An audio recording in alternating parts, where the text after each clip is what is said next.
లక్షణాలు అయితే first thing ఏంటంటే ఫస్ట్ మనకు కనబడడానికి పెద్దగా ఏం కనబడవండి. ఎందుకంటే దీంట్లో గ్రేడింగ్ వైజ్ బట్టి స్టేజ్ని బట్టి మనకు ఒక లక్షణాలు మారుతూ ఉంటాయి. కాబట్టి ఫస్ట్ మనం అబ్జర్వ్ చేయాల్సింది ఏదైనా ఉంది అంటే కాళ్ళల్లో గ్రీన్ వెయిన్స్ అమ్మ. అంటే మెయిన్గా ఏంటంటే ఒక కలర్ మారి వెయిన్స్ పైకి రావటం, ఆ దమనులు అలా పైకి కనబడుతూ ఉండి కాళ్ళల్లో ఉండి ఆ వెయిన్స్ అలా కనబడుతూ ఒక ఆర్టరీ లాగా లేకపోతే ఒక గీత గీసినట్టుగా అనిపించడం, కొన్నిసార్లు స్పైడర్ వెబ్ లాగా అంటే ఒక సాలెగూడు వేసుకున్నట్టుగా పొరలాగా ఉండేసి ఒక చిన్నది ఉండి దాని చుట్టూత వెయిన్స్ అలా డెవలప్ అవి ఉండటం, ఆ కొన్ని చోట్ల అవి కొంచెం ఉబ్బుగా అనిపించి పైకి తేలుతున్నట్టు కూడా ఉండే అవకాశాలు ఎక్కువ ఉంటాయి. కానీ ఎప్పుడైతే స్టేజ్ సెకండ్ అండ్ థర్డ్లోకి వెళ్తూ ఉంటుందో అప్పుడు రెడ్నెస్ ఎక్కువగా అనిపించడం, స్కిన్ బాగా డ్రై అయిపోవటం, దురదలు ఎక్కువ అనిపించడం, కాలు యొక్క కలర్ మారిపోవడం లాంటివి జరుగుతూ ఉంటుంది. స్టేజ్ థర్డ్ అండ్ ఫోర్త్లోకి వెళ్తున్నట్లయితే మెల్లిమెల్లిగా కాళ్ళల్లో నొప్పి రావటం, మంట రావటం, బరువుగా ఉన్నట్టు అనిపించడం, స్కిన్ బాగా ఎన్లార్జ్ అయిపోవటం, కాలు అంటే ఎస్పెషల్లీ మడమల దగ్గర వాపు రావటం, కొన్నిట్లో మరీ ఎక్కువ స్టక్ ఉన్నట్లయితే కాలంతా వాపు రావటం అనేది మనం ఎక్కువ గమనిస్తుంటాం.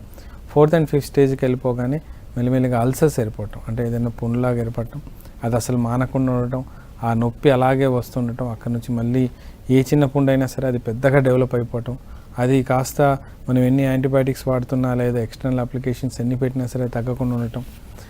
దాని తర్వాత ఎప్పుడైతే మీరు నడుస్తున్నట్లయితే ఒక 5 నిమిషాలు నడిచినా ఒక 6 నిమిషాలు నడిచినా ఆ కాళ్ళలో పట్టేసినట్టు అనిపించడం, క్లాడిఫికేషన్ అంటుంటాం.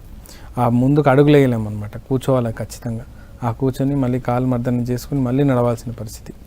ఒక్కొక్కసారి బాగా బలవంతంగా మనం నడుస్తున్నట్లయితే ఆ వెయిన్స్ ఎన్లార్జ్మెంట్ బాగా ఎక్కువ ఉన్నప్పుడు ఏమవుతుందంటే ఒక్కొక్కసారి ఆ వెయిన్స్ ఒకేసారి బ్లస్ట్ అవుట్ అవ్వటం, అందులో నుంచి బ్లడ్ ఒకేసారి బయటపడటం, అది చిమ్ముతున్నట్టుగా అనిపించడం లక్షణాలు మనం గమనిస్తూ ఉంటాం.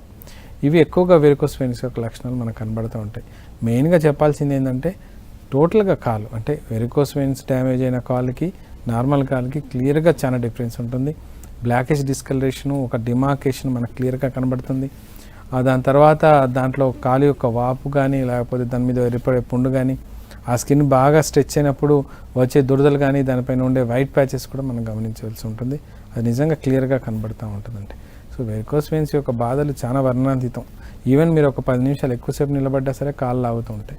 కాళ్ళు లాగటం, కాళ్ళలో మంట అనిపించడం, కూర్చోవాలనిపించడం, అలా అని చెప్పి మనం కూర్చున్నసేపు ఎక్కువసేపు కూర్చున్నా మళ్ళీ అక్కడ కూడా నొప్పే.